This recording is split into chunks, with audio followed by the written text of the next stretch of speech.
Well, he hurt his knee lifting weights. Was he doing it naked like Gardner Minshew?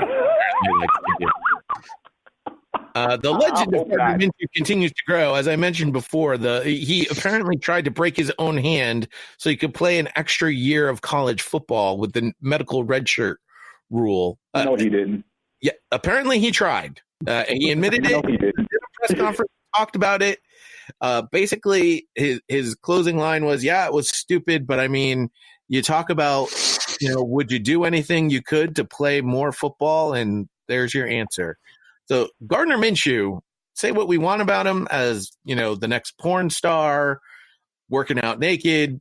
The man has a passion for the game of football. So that's at least one thing he's got going for him. What he doesn't have going for him is Jalen Ramsey on the defensive side of the ball. What the heck is going on with Jalen Ramsey? Is he getting clear advice from Antonio Brown? First, he had the flu, then he had a back. Now he's got a kid being born in Tennessee. I have no idea what is wrong with Jalen Ramsey, but he should get on board with the Gardner Minshew train and see what's happening there in Jacksonville, because it's not as bad as he might think it is. But, I mean, seriously, cut it with the Antonio Brown wannabe stuff, because it's not working. It didn't work for him. Ain't going to work for you either, Jalen. I see the Broncos are favored at Mile High, but I can't pick them. I'm going to take the Jags on the road, as are both of you. Nobody going wacko for Flacco. Yeah, as long as I got amazing. a quarterback, I'm not picking that squad. This is a team who've had no quarterback sacks in the first 3 games, and yet they boast premier talent like Von Miller and Bradley Chubb on the ends. If we want to talk about going on? Stupid coaching moves, go ahead. No turnovers. You talked about it last week, James. Go ahead and bring it up again this week. What, no turnovers? Bradley No, Chubb? the fact that they're not sacking, their outside linebackers aren't sacking because... Yeah, because they're in coverage. Right. So for Vic Fangio might be a brilliant defensive coordinator, but he's not utilizing the strengths of his players the way that he should be. And that's troublesome. That will always equal 0-3. That's questionable tactics at best, especially when your specialty is defense. Mm-hmm. I mean, granted, yes, I understand that his last season in Chicago, he even had Khalil Mack in coverage on some plays, which I still question some of those plays that he was in coverage because some of them were like 3rd and long. But send your best pass rushers after the quarterback. There's no reason for these dudes to be in coverage. Your defense is not playing well. 0 turnovers. 0.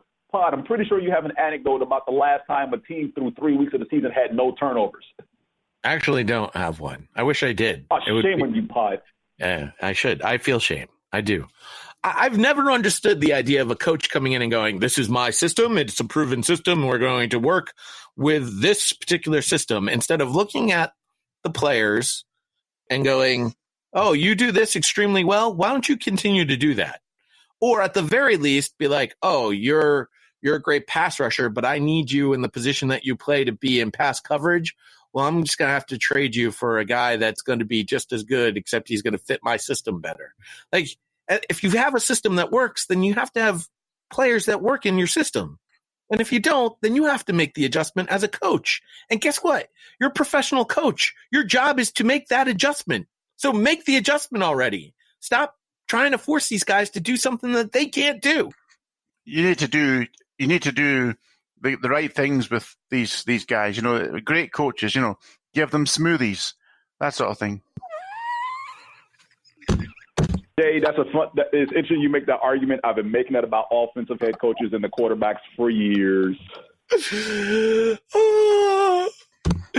I'd like a smoothie. That'd be really nice. What are the injuries in this one? Do we care? Yeah, we need injuries in this one because this actually will be a pretty close game.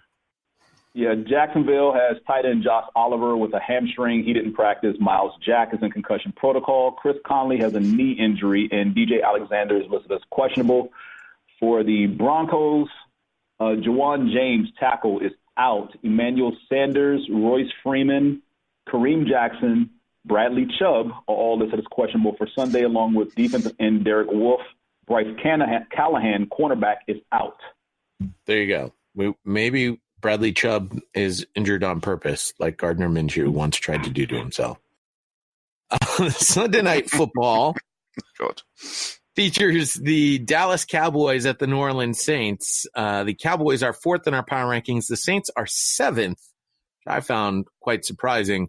By the way, our superfan Chris, who tried to quit on the Saints, may have tried to do it 1 week too early, but now he also has a new infant, so he too is going to be missing some time to spend time with his newborn infant, which I suppose is admirable in some ways, but in other ways, it's football season. Come on, Bud. I was going for it more for the joke, and that Jalen Ramsey's missing time for babies. The Patriots have guys that are off every other week with a baby. It's ridiculous. I'm just trying to think if the New England Patriots all had babies because they won the Super Bowl, and 9 months ago, and then Chris. By the way, 9 months doesn't work. 9 months ago was not the Super Bowl. Yeah, never mind that. But if Chris is having a kid after what happened to him in the playoffs last year, that must have been what. Well, his wife must have been trying to sort of relieve him. Or your joke is better than mine. But moving on. Patriot player babies will be born in November, Neil.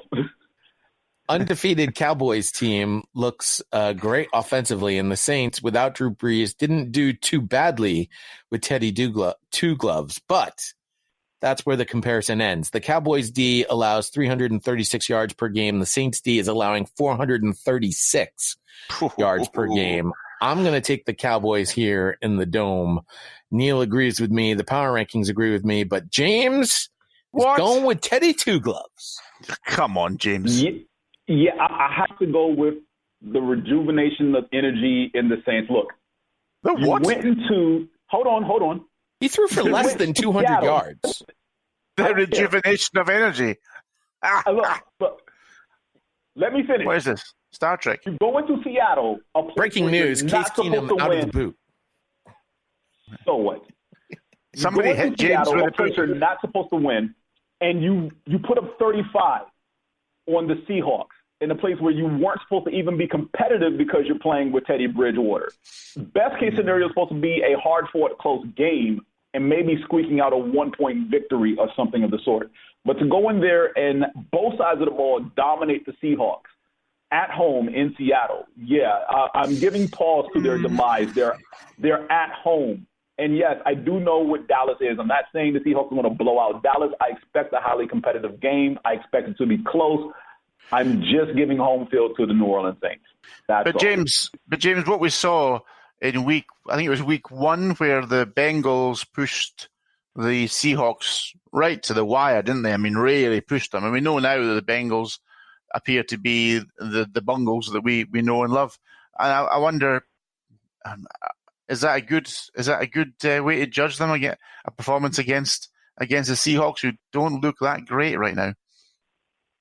They're 2-1, Neil. They are. Yeah, no, that's fair. They are. That's fair. They're going to be 2-2 after Sunday. Hit me with the injury. Seahawks going to be 2-2? What? Seattle will lose this game. Oh gosh. We're talking about the Cowboys and the Saints. We're talking about the Cowboys and the Saints. Who's hurt? Yeah.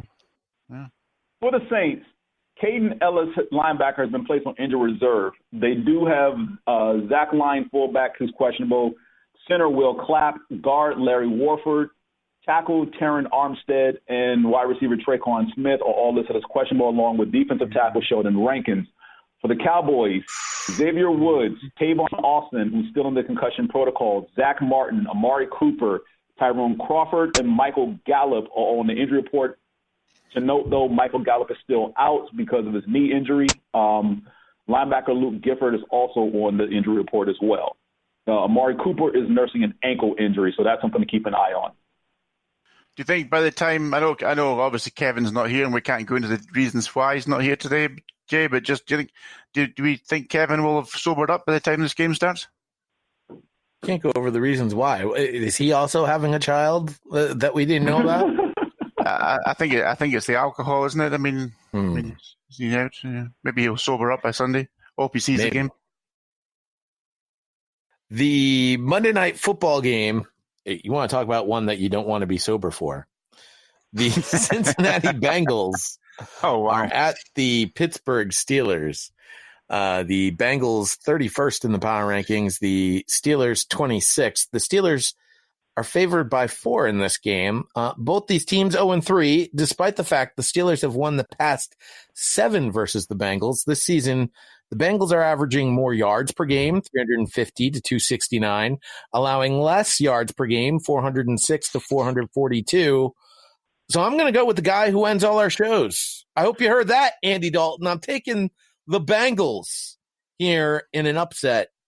You guys are not with me. You're going with Mason Rudolph and the Pittsburgh Steelers.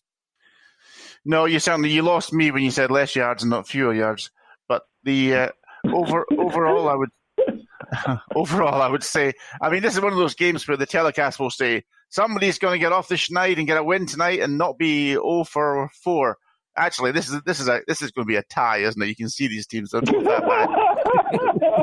Neither of them's going to win. I mean, I don't know. If you're ESPN right now, how in the world do you hype this game up? What do you got to do to get people to watch the 0-3 Bengals versus the 0-3 Steelers? Yeah, it's a tough one, isn't it? Come and see Mason Rudolph. You know, AJ Green, is he AJ Green back yet? No. There's literally no one to watch in this game. Look, if you're Pittsburgh, just don't do disco night like you did for the Pirates some eons ago. Devin Bush is the only guy worth watching in this game. Minkah Fitzpatrick? Yeah, that guy. That guy got traded from the horrible Dolphins to end up on the horrible Steelers. Yeah, I mean, did he have an interception and a fumble recovery or a fumble cause? Yes, he did. He had a couple of poor plays as well, but he looked like an exciting player. Like you say, Bush is there, but yeah, come on. What else do the Pittsburgh Steelers have? I mean, they've got the new tight end they got from Seattle. Woohoo! It is the season premiere of Monday Night Raw next week. So if you want to watch wrestling instead of the football game. They need to stop saying that. How can you have a season premiere when you're on every single week? I know. Can I ask you a more technical question? Sure. I was watching obviously Monday Night Football last week, and before the game they had some really bizarre looking country singer who looks like he's seen better days, who was singing, and he was singing a song and it was blah blah blah, blah about Washington, blah blah blah about Chicago. Do they do that every week? Do they have somebody singing about the two teams that are on? Yeah, that's Hank Williams. Unfortunately, they brought him back. That's Hank Williams. Yeah. Well, the one that looks like he's got a problem, yes. I believe is it Big and Rich that do it now? I don't know. Time has not been kind to Hank Williams. He's lived a hard life, my friend. A hard life. Do college countdown. What are the injuries in this one? Does anybody even care? Other than the gamblers?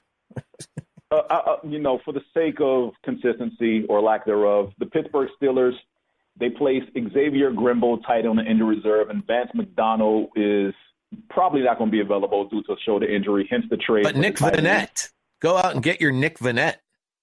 Yeah. Let's see. Anthony Chickalo, Vance Williams are both listed as questionable. Fullback Roosevelt Nix is out for the other team they're playing. Who is it again? Oh, yeah, the Bengals. The Bengals. Guard Michael Jordan, tackle Cordy Glenn, both show up as questionable, along with defensive linemen Kerry Wynn and Ryan Glasgow and cornerback B.W. Webb. If you're AJ Green, do you even want to come back? Exactly. Well, let's see. According to the head coach, Green won't practice this week and has been ruled out in advance of the Bengals week for a matchup. I wonder when the last time was the Steelers sat at 0-4. I mean, has that ever happened? Good question. Possibly.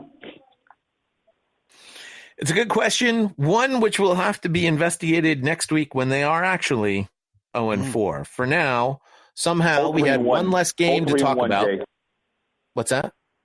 0-3-1. Oh, okay. 0-3. Yeah. Somehow we had one less game to talk about because there were two teams on bye. We didn't have Kevin on the podcast, and yet we have managed to do our longest preview show of the year. Congratulations, gentlemen.